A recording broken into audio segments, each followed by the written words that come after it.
in the supermarkets is not the food that we had before.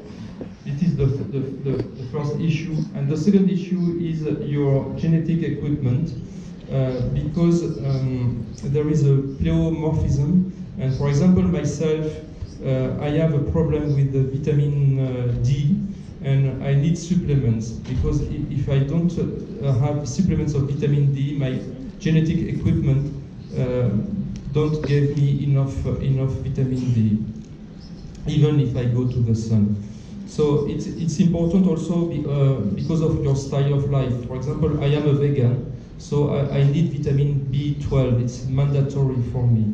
So it depends on many things, and it depends also on the blood test. Before taking a blood supplement, it's important to undergo blood test to make sure that you need this food supplement. And then what is even more important, after taking this food supplement, for example, for 2 or 3 months, to do again a blood test to make sure that you have enough, for example, vitamin D. It's very common to take vitamin D, to say, oh, okay, I'm taking the vitamin D on a routine basis, so I'm okay. And then you perform a blood test, and you can see sometimes that you don't take enough, so it's important to do again the test.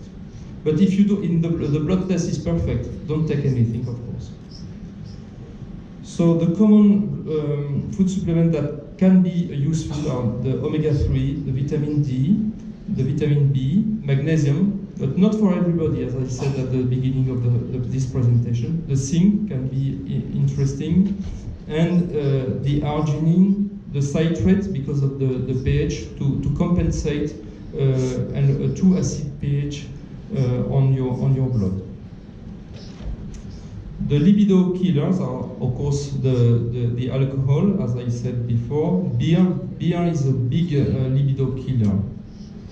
The sugars, the coffee. So coffee, we have to be careful. For women, it's not a big issue. You can take up to 5 coffees a day, and they are going to decrease Parkinson's disease, Alzheimer's disease. So it's interesting to take coffee.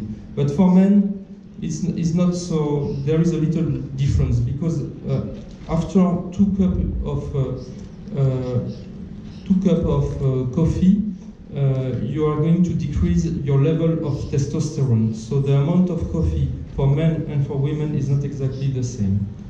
We have to be careful also with the cosmetics, and but again, what is more important is the function regarding sexuality, is to practice.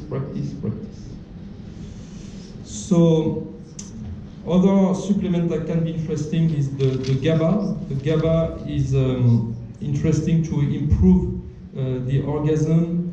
The vitamin B, the kava kava, it's a plant that exists in Vanuatu Island in the Pacific. So regarding what are the 3 mechanisms to improve sexuality with the food, is to increase the production for men of testosterone, to avoid the common mistakes I said, and to prevent the aromatization of testosterone to estrogen.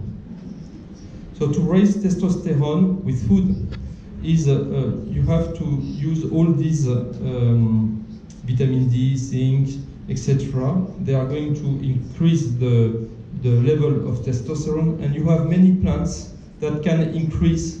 But in fact, I do not recommend to use these plants. It's interesting on an intellectual basis to know how they work, but and you can get that in some specialized supermarket. But I not recommend to take it. I think it's useless, in fact. So I don't have time to detail the mechanism.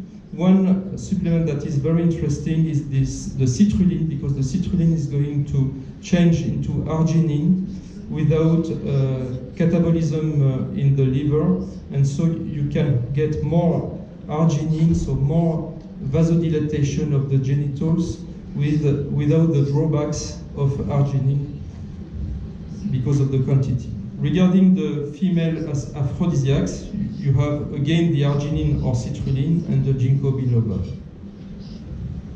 The male aphrodisiacs are the ginseng, the ginkgo biloba, and the citrulline arginine, because we have 2 mechanisms. So we have our own congress in Paris, and I invite you, if you are interested in anti-aging next year, to 2020. And if you are very interested in anti-aging and also injection, we have launched a new diploma for English speakers that you can get in just 1 week in Paris from Monday to Saturday. And if you are interested, you can write me an email and I will give you all the details. We take care of everything, the paperwork, the accommodation, everything. Thank you very much for your attention.